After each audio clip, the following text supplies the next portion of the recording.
Waqgħu fuq widnejn torox diversi ilmenti lill-awtorità tal-ippjanar dwar moll li kien se jinbena b'mod illegali. Net News tkellem mal-kandidat tal-Partit Nazzjonalista għal kunsill Lokali tal-Mellieħa, Ivan Castillo, li saħaq li liġi tistipula li la darba xi bini jaqa' dan għandu jiġi applikat qabel jerġa' jinbena bini ieħor. U kompla li l-moll mhux tal-li kienet jinbena kontra l-liġi, iżda saħansitra id-deċiżjonijiet li ttieħdu rigward dan il-bini se jkunu qed jagħmlu numru ta' ħsarat lill-ambjent tal-lokalità. Castillo spjega li meta tkellem mal-awtorità tal-ippjanar u għamel ilment magħhom dwar dan l-iżvilupp illegali u ma natax widen.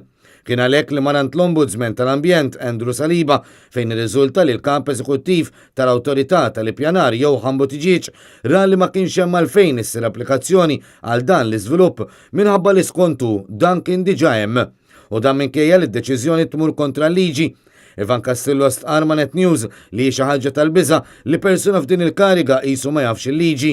L-Ombudsman tal-Ambjent qabel ma dak li kien qed jgħid il-kandidat tal-Partit Nazzjonalista u għadda direttiva l-infurzar u li l-moll jitneħħa minnu fih.